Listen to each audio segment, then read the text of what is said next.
Assalamualaikum warahmatullahi wabarakatuh. Perkenalkan, saya Purwantini, CGP Angkatan 5, akan mempraktikkan kasus 1 dengan saya sebagai coach dan teman saya, Ibu Hardirati Widiyanti sebagai coach. Kasus pertama yang akan kami bawakan adalah Bu Purwantini, seorang guru bahasa Inggris yang mempunyai masalah dengan murid-muridnya, yakni kurangnya antusias mereka terhadap pelajaran bahasa Inggris. Hal ini terlihat dari kurang semangatnya dalam mengikuti pelajaran. Pengumpulan tugas yang biasanya tepat waktu menjadi molor, dan pengumpulan tugas yang biasanya full menjadi 40% dari jumlah murid-murid yang ada dalam satu kelas. Bu Purwantini ingin berbagi cerita atau ingin berkeluh kesah untuk menemukan solusi terbaik dari masalahnya. Assalamualaikum Bu Rati. Waalaikumsalam Bu Purwantini. Bu Rati, apakah hari ini ada waktu luang, Bu? Iya Bu, ada. Kebetulan hari ini saya luang waktunya. Begini Bu, boleh saya minta waktunya? Saya pengen bercerita ini tentang masalah yang saya hadapi beberapa minggu terakhir ini. Bisa Bu, kita kemana cerita ini? Begini Bu, saya merasa beberapa minggu terakhir ini murid-murid yang saya ajar kok saya merasa minat belajarnya semakin hari semakin menurun gitu loh. Bu kok bisa berkata demikian? Kalau Bu, apa yang mendasarinya Bu? Jadi gini, saat-saat masuk itu terlihat sekali gitu loh Bu. Contohnya ketika saya masuk ke kelas atau ketika saat menjelaskan materi, anak-anak itu terlihat nggak bersemangat, jadi kayak loyo gitu loh, kayak nggak ada energi positif untuk mengikuti pelajaran gitu loh Bu. Dan saat saya menerangkan pun juga banyak dari anak-anak yang asik berbicara sendiri, kemudian lamun, sepertinya melihat saya tapi nggak memperhatikan saya. Selain itu juga jumlah anak-anak yang mengumpulkan tugas itu yang biasanya full jadi 40% Bu dari jumlah murid saya. Nah, saya ini yang jadinya agak galau ini Bu. Gitu. Bu Pur, apa ya? Apa yang Bu Pur harapkan dari obrolan kita hari ini Bu? Ya, apa ya Bu, saya berharap sih dari obrolan kita ini saya bisa dapat solusi gitu, solusi yang tepat atas permasalahan yang saya hadapi gitu Bu. Jadi saya bisa dapat solusi, anak-anak bisa kembali untuk apa ya, minat belajarnya juga bisa kembali lagi seperti semula gitu Bu. Ya, kemudian Bu Pur bisa tahu minat belajar anak itu turun, kira-kira apa ya penyebabnya itu? Apa ya Bu, kalau saya ingat-ingat mungkin salah satu penyebabnya turunnya minat belajar anak adalah mungkin ketika saya mengajar itu saya pakai metode ceramah Bu. Jadi saya tidak memakai media interaktif apapun. Kemudian saya hanya meminta sesudah berceramah menerangkan, saya meminta mereka untuk mengerjakan tugas di LKS. Yang kedua mungkin apa ya, saya juga memang nggak pernah menggunakan media-media pembelajaran lainnya, begitu Bu. Seperti itu. Ya, Menurut Bu Pur, apa yang bisa meningkatkan minat belajar anak tersebut, Bu? Biar mereka bersemangat lagi untuk belajar. supaya mereka semangat belajar ya Bu ya. Ya, Uh, Menurut saya mungkin pembelajaran yang saya berikan ke mereka harusnya lebih berinteraktif mungkin ya Bu ya, dengan menggunakan apa ya, dengan menggunakan games di sela-sela pembelajaran atau menggunakan media yang menarik dan beragam. Kalau saya lihat di berbagai sumber itu contoh-contoh pengajaran itu sudah mulai memakai media-media interaktif yang beragam. Nah, saya belum. Mungkin saya bisa menerapkan itu supaya mengembalikan minat belajar anak. Mungkin seperti itu ya, Bu ya. Ya, untuk yang kedua tadi anak menjadi bosan ya Bu ya. Kira-kira Iya.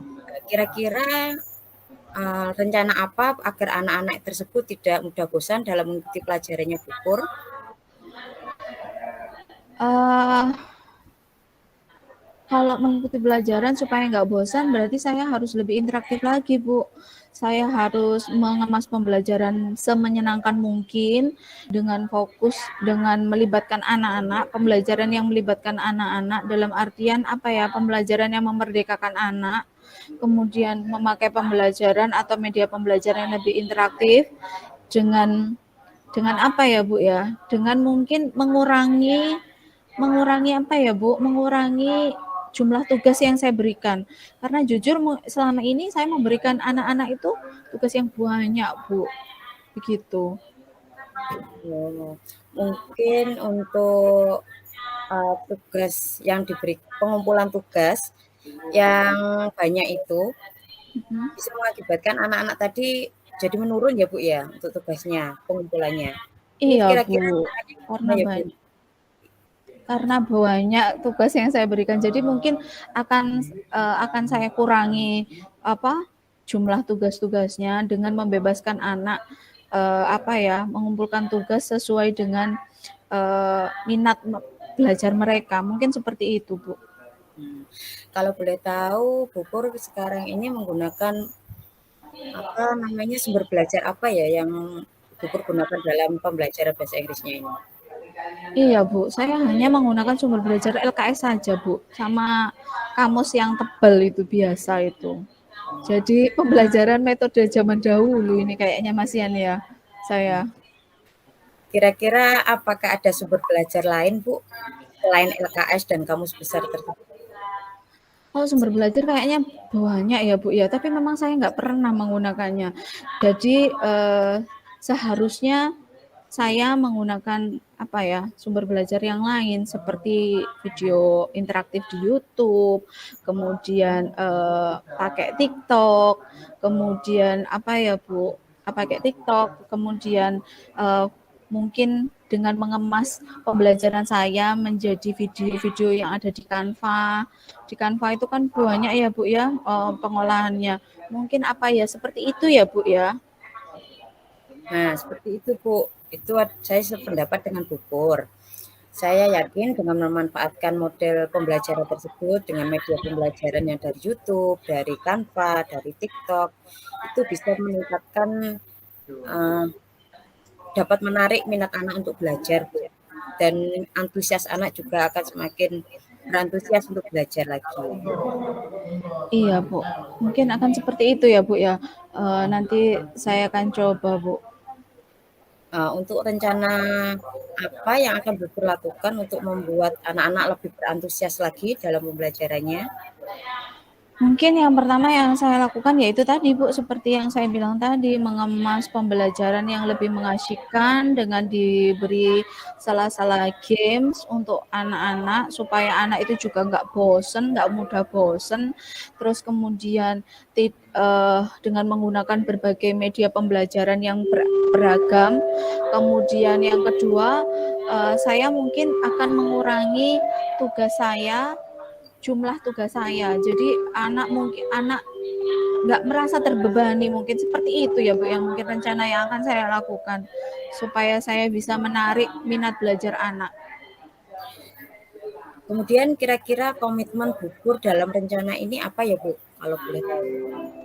Komitmennya ya itu saya harus berusaha untuk selalu mengemas pembelajaran yang mengasihkan dengan berbagai macam sumber belajar dan media yang saya gunakan, Bu. Saya setuju dengan komitmen Bu Pur. Semoga dalam pelaksanaannya dapat berjalan lancar dan sesuai dengan harapan yang Bu Pur inginkan. Terima kasih ya Bu. Saya sudah lega ini sekarang sudah apa mendapatkan solusi dari obrolan kita ini. Semoga saya sudah tidak galau lagi memikirkan murid-murid saya dan bisa menarik minat belajar mereka untuk lebih giat lagi belajar di mata pelajaran bahasa Inggris. Terima kasih ya Bu Rati. Sama-sama Bu Pur, semoga sukses untuk rencananya ya Bu Pur. Semangat. Semangat, terima kasih. Demikian presentasi kami dari kelompok 3 untuk praktek coaching. Saya sebagai coach, saya juga sebagai coachee, kemudian rekan saya Hadirati sebagai coach, juga sebagai coachee. Terima kasih. Wassalamualaikum warahmatullahi wabarakatuh.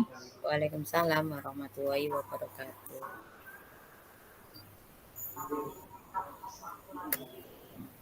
Assalamualaikum warahmatullahi wabarakatuh. Untuk jurnal refleksinya bisa disampaikan oleh Bu Rati. Silakan Bu Rati. Oke.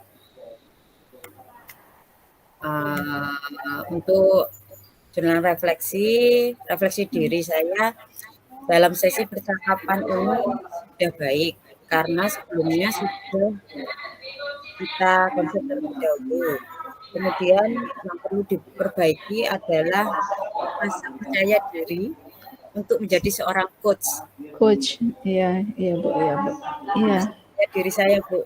Nah, iya, iya Bu.